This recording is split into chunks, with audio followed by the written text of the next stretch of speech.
ఈ భారతదేశంలో ఎక్కడా లేని విధంగా మన రాష్ట్రంలో ఉపాధ్యాయులు, విద్యార్థుల తల్లిదండ్రులు, పూర్వపు విద్యార్థులు, పాఠశాల అభివృద్ధికి సహకరిస్తున్న దాతలందరూ కలిసి ఒకే వేదిక మీద కొన్ని చేసుకునే పండగే ఈ మెగా పేరెంట్స్ టీచర్స్ పండగ. దీని యొక్క ప్రధాన ఉద్దేశం ఏంటంటే, మన గ్రామం బాగుండాలన్నా, మన రాష్ట్రం బాగుండాలన్నా, మన దేశం బాగుండాలన్నా దానికి మూలాలు పాఠశాలలోనే ఉన్నాయి. అందుకనే ఈ పాఠశాల చదివే ప్రతి ఒక్క విద్యార్థి యొక్క భవిష్యత్ నిర్మాణంపై తల్లిదండ్రులతో పాటు, ఉపాధ్యాయులతో పాటు మరి సమాజం కూడా భాగం అవ్వాలన్నది ఈ యొక్క ప్రధాన ఉద్దేశం. అందుకనే ఆంధ్రప్రదేశ్ ప్రభుత్వం, కూటమి ప్రభుత్వం ఏర్పడిన తర్వాత మొదటిసారిగా నిర్వహించిన మెగా పీటీఎం 1.0లో సుమారు 45,000 పాఠశాలలో 25,50,000 మంది తల్లిదండ్రులు హాజరయ్యారు.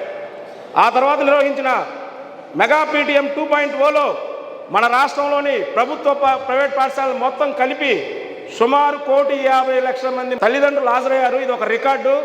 ఆ సందర్భంలో మన Andhra Pradesh Guinness book of world రికార్డుకి ఎక్కింది.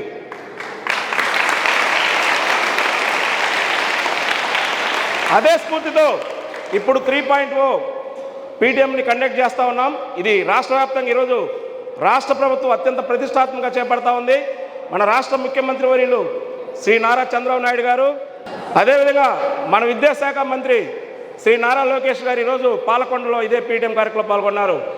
మన అదృష్టం కొద్దీ ఆంధ్రప్రదేశ్ డిప్యూటీ సీఎం శ్రీ కొణిదెల పవన్ కళ్యాణ్ గారు మన పక్కనే ఉన్న చిలకలూరుపేటలో ఈరోజు ఈ మెగా పీటీఎం కార్యక్రమంలో పాల్గొన్న సందర్భం మీకు తెలియజేస్తా ఉన్నాను. అదేవిధంగా మన వినుకొండ నియోజకవర్గానికి సంబంధించి మన స్థానిక శాసనసభ్యులు, ఆంధ్రప్రదేశ్ చీఫ్ విప్ శ్రీ జీవి ఆంజనేయులు గారు ఈరోజు అందుగల కొత్తపాలెం, అదేవిధంగా చీకటిగలపాలెం దగ్గర ఉన్న మోడల్ స్కూల్లో ముఖ్య అతిథిగా వెళ్ళారు. నన్ను మాత్రం మీకు అందరూ తెలుసలేదు, జీవి ఆంజనేయులు గారు మన శాసనసభ్యులు ఇదే స్కూల్లో నారాయణ చదివాడు. ఆయనకి ఈ స్కూల్ మీద ప్రత్యేకమైన అభిమానం ఉంది. అందుకే వినుకొండ ఎన్డీఏ కూటమి తరఫున నన్ను ఇక్కడికి పంపించారు. నేను వాళ్ళ ప్రతినిధిగా వచ్చాను. ఈరోజు ఈ కార్యక్రమాన్ని ఇంత చక్కగా ఏర్పాటు చేసిన లోయలా పాఠశాల యాజమాన్యానికి, మరి ముఖ్యంగా రెవరెండ్ ఫాదర్ అవినాష్ గారికి, వేదిక మీద ఉన్న ఇతర పెద్దలకు, ఈ కార్యక్రమానికి ఇచ్చేసిన విద్యార్థులకు, వారి తల్లిదండ్రులందరూ కూడా ఆంధ్రప్రదేశ్ ప్రభుత్వం తరఫున, వినుకొండ నియోజకవర్గ ఎన్డీఏ కూటమి తరఫున హృదయపూర్వక ధన్యవాదాలు తెలియజేసుకుంటా ఉన్నాను. ఈరోజు మీరు ఉన్న ఈ విద్యార్థి దశ మీ జీవితంలో చాలా ముఖ్యమైన దశ. ఇక్కడ మీరు కలలుగనాలి, లక్ష్యాలను ఎంచుకోవాలి. ఆ లక్ష్యాన్ని నెరవేర్చడం కోసం నిరంతరం పోరాటం చేస్తే మీరు తప్పకుండా విజయం సాధిస్తారు. దానికి కొన్ని ఉదాహరణలు మీకు చెబుతా. డాక్టర్ ఏపీజే అబ్దుల్ కలాం పేరు విన్నారా? ఒక చిన్న గ్రామంలో ఒక సాధారణ బాలుడిలా జన్మించాడు. The missile man of India పేరు ప్రఖ్యాతులు గడించాడు. తర్వాత మన భారతదేశానికి రాష్ట్రపతిగా పనిచేశాడు. ఆయన చెప్పిన మాట ఏం తెలుసా? విద్యార్థి దశలో కలలు కనండి, లక్ష్యాన్ని పెట్టుకోండి, ఆ లక్ష్యం తీసుకునే ప్రయత్నం చేయించండి, విజయం మీ వైపు వస్తుందని చెప్పిన మాట. మీరు కూడా చిన్న చిన్న లక్ష్యాలు పెట్టుకొని పనిచేస్తుంటాయి, రేపు పెద్ద పెద్ద విజయాలుగా అవుతాయి. మీరు కేవలం ఒక చదువు మీదే కాదు, క్రీడారంగంలో కూడా అభివృద్ధి చెందాలి. ఆటలు ఆడాలి. ఆటలు అంటే సెల్ ఫోన్లో ఆడే ఆటలు కాదు, ప్లే గ్రౌండ్లో ఆడే ఆటలు.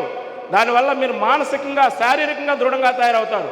మీరు ఎప్పుడైతే జట్టుగా, సమిష్టిగా ఆటలాడతారో టీం మేనేజ్మెంట్ మీద మీకు అవగాహన వస్తుంది, నాయకత్వ లక్షణాలు పెరుగుతాయి. మీరు విజయం సాధిస్తే విజయం యొక్క గెలుపుని చూస్తారు. ఒకవేళ పరాజయం పొందినా, ఎక్కడ తప్పులు జరిగినాయి, ఏం సర్దిద్దుకోవాలి, ఎంత కృషితో, ఎంత పట్టుదలతో పనిచేసి సాధన చేస్తే విజయం సాధిస్తామో తెలుసుకోవాలి. ఆ సాధనే రేపు మీకు భవిష్యత్తులో ఉన్నత స్థాయికి ఎదగడానికి ఉపయోగపడతా ఉంది. అదేవిధంగా స్వామి వివేకానంద గారు ఆయన ఒకటే మాట చెప్పాడు, ఈ దేశానికి యువతే శక్తి, సంపద. మీరు కూడా కృషి, పట్టుదల, అన్నిటికి మించి ధైర్యం, నిరంతర కష్టం, అన్నిటికీ మించి మీ మీద మీకు విశ్వాసం ఉండాలి. మేము ఖచ్చితంగా విజయం సాధించగలం.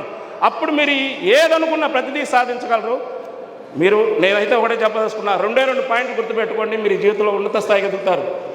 ఒకటి, ముందు మీరు ఈ స్కూల్ నుంచి బయటకు వెళ్ళేటప్పుడు ఏం అవ్వాలనుకుంటున్నారు? ఎందుకంటే లక్ష్యం, నేను ఒక డాక్టర్ని అవ్వాలనుకుంటున్నాను, నేను ఒక యాక్టర్ని అవ్వాలనుకుంటున్నాను, నేను ఒక లాయర్ని, లేదా పవన్ కళ్యాణ్ గారు లాగా ఒక సినిమా హీరో, లేదా ఒక సైంటిస్టు, లేదా ఒక నాలాగా రాజకీయ నాయకుడు. ఎలా అవ్వాలనుకున్నా మీకు ముందు లక్ష్యం మీద ఒక స్పష్టమైన అవగాహన ఉండాలి. ఆ లక్ష్యం కోసం నిరంతరం పోరాటం చేసినప్పుడు మీరు ఖచ్చితంగా విజయం సాధిస్తారు. అదేవిధంగా మీరు ఈ క్రమంలో ఒకవేళ పొరపాటున అపజయం పొందారనుకోండి, ఎవ్వరు కుంగిపోవాల్సిన పనిలే. ఓటమి అనేది నిన్ను నిరూపించుకోవడం ఒక గొప్ప అవకాశం. అన్ని స్కూల్స్లో ర్యాంకులతో కూడిన విద్య నేర్పితే ఇక్కడ విలువలతో కూడిన విద్య నేర్పుతారు. సంస్కారంతో కొన్ని విద్య నేర్పుతారు, పోరాట తత్వం నేర్పుతారు.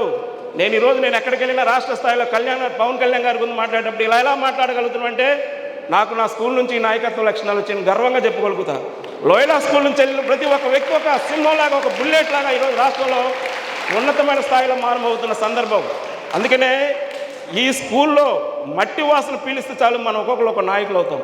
ఈరోజు యువ నాయకుడు లోకేష్ గారు తనను తాను నిరూపించుకోవాలి, విద్యాశాఖలో ది బెస్ట్ ఉండాలి, విద్యారంగంలో భారతదేశంలోని 20 రాష్ట్రాల్లో ఆంధ్రప్రదేశ్ ప్రథమ స్థానంలో రావాలి, మీరు విద్యాశాఖలో సమూల మార్పులు చేయండి, సలహాలు సూచనలు నాకు ఇవ్వండి, ఎంత ఖర్చు అని పెడతాను, ఎంతైనా తీసుకొస్తాను అని చెప్పి మీ అందరికీ సహాయ సహకారాలు ఇస్తున్నటువంటి వ్యక్తి నారా లోకేష్ గారు. మనందరూ అదృష్టం ఏంటంటే ఓ పక్క 40 సంవత్సరాలు రాజకీయంలో ఉన్న చంద్రబాబు నాయుడు గారు, ఓ పక్క ఎప్పుడు జేబులోంచి డబ్బులు తీసుకొచ్చి పెట్టే పవన్ కళ్యాణ్ గారు, మన ఎనకొండకు సంబంధించి మన నర్సపేట పార్లమెంట్ సభ్యులు శ్రీకృష్ణదేవరాయలు గారు, మన ఎమ్మెల్యే జీవి ఆంజనేయులు గారు, వీళ్ళందరూ కూడా మన అభివృద్ధి కోసం ఎవరికి వాళ్ళు జేబులోంచి డబ్బులు తీసి పెట్టేవాళ్ళు కానీ ప్రజల సొమ్ము ₹1 కూడా తీసుకునేవాళ్ళు కాదు. అటువంటి వ్యక్తులు ఉంటాం మన అదృష్టంగా భావిస్తూ నిన్న నన్ను ఇన్వైట్ చేయడానికి ఫాదర్ గారు ఒక మాట అన్నారు, రిటైర్డ్ అయిన తర్వాత చాలామంది స్టాఫ్ తగ్గిపోయారు, భర్తీ చేయలేకపోతా ఉన్నాం, మీరు దయచేసి నారా లోకేష్ గారి దగ్గర తీసుకెళ్ళండి. ఖచ్చితంగా అతి త్వరలో జీవి ఆంజనేయులు గారి నేతృత్వంలో మనందరం వెళ్ళి నారా లోకేష్ గారిని కలుస్తాం, ఈ స్కూళ్ళకు ఉన్న ఇబ్బందులు మొత్తం వివరిస్తాం. అదేవిధంగా పవన్ కళ్యాణ్ గారు రైల్వే కోడూరుని ఒక నియోజకవర్గంలో ఇలానే వెళ్ళాడు, నాలాగానే మెగా పేరెంట్స్ టీచర్స్ మీటింగ్కి వెళ్ళాడు. అక్కడ ఆట స్థలం ఉందంటే లేదన్నారు, ఎవరిని చందాలు ఇవ్వలేదు, ఎమ్మడే జేబులోంచి ఒక 60 లక్షలు తీసి 1 ఎకరం భూమి తీసి ఆట స్థలానికి ఇచ్చాడు. అలాంటి దాతృత్వం ఉన్న వ్యక్తి పవన్ కళ్యాణ్ గారు. అందుకోసం మీ స్కూల్లో ఉన్న ఇబ్బందులన్నింటినీ కూడా మన ఫాదర్ అవినాష్ గారిని తీసుకెళ్తాం, పవన్ కళ్యాణ్ గారిని కలుపుతాం. చంద్రబాబు నాయుడు గారు కుప్పం ఎలాగనో, నారా లోకేష్ గారు మంగళగిరి ఎలానో, వినుకొండ నియోజకవర్గం అలా చేయాలని చెప్పి జీవి ఆంజనేయులు గారు బాగా తపన పడతా ఉన్నారు. మీకు ఏం కావాలో చెప్పండి, జీవి ఆంజనేయులు గారు ప్రభుత్వం తరఫు సాయం చేయడానికి సిద్ధంగా ఉన్నాడు, శివశక్తి లీలా నంజన ఫౌండేషన్ ద్వారా వ్యక్తిగతంగా సాయం చేయడానికి సిద్ధం ఉన్నాడు. మీరు కష్టపడి పనిచేయండి, మీకు ప్రోత్సాహకాలు, ఆర్థిక సహాయాలు, స్కాలర్షిప్లు, పుస్తకాలు, మీకు కావాల్సిన ప్రతిదీ సర్వం సప్లై చేయడానికి వినుకొండ నియోజకవర్గం సిద్ధంగా ఉంది. మీరు చేయాల్సిన ఒకటే, ఆంధ్రప్రదేశ్లో ఉన్న 170 వినుకొండ విద్యారంగంలో నెంబర్ 1 స్థానాన్ని తీసుకురావాలి. మీకు అందుకు కావాల్సిన ఏర్పాట్లన్నీ కూడా జీవి ఆంజనేయులు గారు చేస్తారు.